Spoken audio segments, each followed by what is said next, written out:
Tens of thousands of people were celebrating the Chiefs, who paraded through the streets of Kansas City to celebrate their victory on Sunday in the Super Bowl, the annual high mass of American football.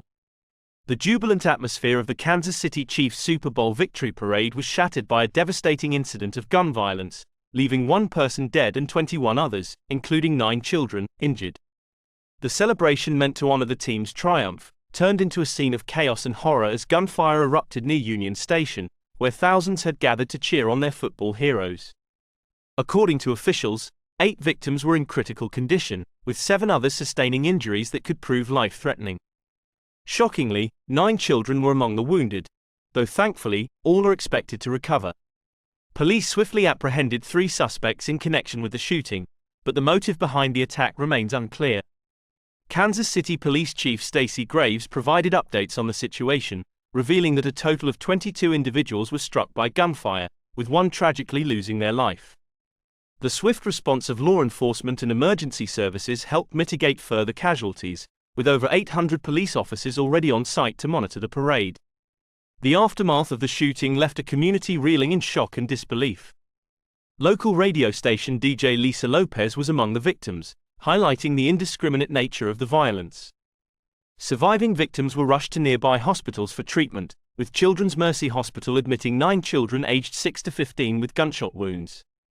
Stephanie Mayer, the hospital's chief nursing officer, described the fear and trauma experienced by the young victims, emphasizing the urgent need for action to address gun violence in America. Meanwhile, other hospitals reported treating individuals who had suffered injuries in the chaotic aftermath of the shooting, further underscoring the far-reaching impact of such senseless acts of violence. As the investigation into the shooting continues, city officials have refrained from releasing the names of the victims or providing details about the suspects.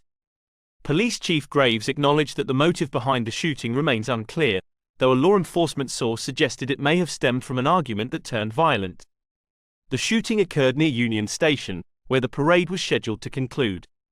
Reports indicate that Kansas City Chiefs players were still on stage when the gunfire erupted, sending the watching crowd, including the city's mayor and his family, scrambling for cover.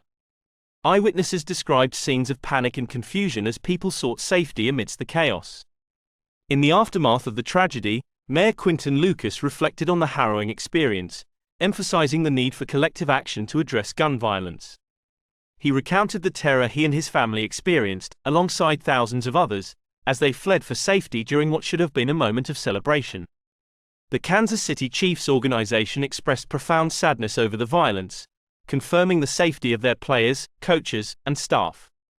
Star tight end Travis Kelce and wide receiver Marquez Valdes-Scantling took to social media to express their condolences and offer support to the victims and their families. President Joe Biden also weighed in on the tragedy, calling for urgent action to address gun violence in America. He emphasized the need for comprehensive gun reform, including a ban on assault rifles, as a crucial step towards preventing future tragedies like the one that occurred in Kansas City. The shooting has reignited a national conversation on gun control, with renewed calls for legislative measures to curb the proliferation of firearms. Despite the ongoing debate, the reality remains unchanged. America continues to grapple with a crisis of gun violence, with devastating consequences for communities across the country. As the nation mourns the victims of yet another senseless act of violence, the urgent need for action grows ever more apparent. Whether this tragedy will serve as a catalyst for change or fade into the cycle of inaction that has characterized America's response to gun violence remains to be seen. One thing is clear: the time for action is now. The heart-wrenching events that unfolded during the Kansas City Chiefs Super Bowl victory parade have sent shockwaves across the nation, reigniting a contentious debate on gun violence in America. The celebration, which should have been a joyous occasion, instead descended into chaos and tragedy, leaving 1 person dead and 21 others injured. As the community grapples with the aftermath of this senseless act of violence, it is imperative that we examine the root causes of gun violence in America and take decisive action to prevent future tragedies. At the heart of the issue lies the pervasive presence of firearms in American society. With more guns than people, the United States faces a staggering toll of deaths and injuries caused by firearms each year. The ease with which individuals can access firearms, coupled with lax regulations and enforcement, has created a culture of gun violence that permeates every aspect of American life. From mass shootings to everyday incidents of gun violence, no community is immune to the devastating impact of firearms. The shooting in Kansas City is just the latest in a long line of tragedies that have rocked communities across the country. From Columbine to Sandy Hook, Pulse nightclub to Las Vegas, the list of mass shootings continues to grow, leaving a trail of death and destruction in its wake. Yet, despite the overwhelming evidence of the need for reform, progress on gun control legislation remains painfully slow. Part of the challenge lies in the deeply entrenched political divisions that plague the issue of gun control in America. For years, lawmakers have been locked in a bitter partisan battle over the Second Amendment, with little willingness to compromise on either side. The influence of powerful interest groups, such as the National Rifle Association, NRA, further complicates efforts to enact meaningful reform, as elected officials fear retribution at the ballot box. But the time for political gamesmanship is over. The shooting in Kansas City serves as a stark reminder of the human cost of inaction, as families mourn the loss of loved ones and communities grapple with the trauma of yet another mass shooting. It is incumbent upon our elected leaders to set aside their differences and work together to enact common-sense gun reform that will save lives and prevent future tragedies. One such measure is the implementation of universal background checks for all firearm purchases. Currently, federal law only requires licensed gun dealers to conduct background checks, leaving a dangerous loophole that allows individuals to purchase firearms through private sales without undergoing any screening. Closing this loophole would help keep guns out of the hands of dangerous individuals and prevent future tragedies.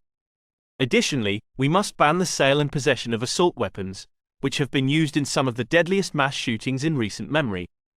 These military-style firearms have no place in civilian hands and serve no legitimate purpose other than to inflict mass casualties. By enacting a federal ban on assault weapons, we can reduce the likelihood of future mass shootings and save countless lives.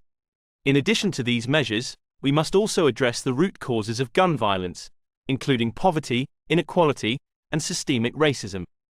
Too often, communities plagued by gun violence are also communities that have been marginalized and neglected by society. By investing in education, economic opportunity, and community development, we can address the underlying factors that contribute to gun violence and create safer, more resilient communities for all. But perhaps most importantly, we must listen to the voices of those most impacted by gun violence and center their experiences in our efforts to enact change.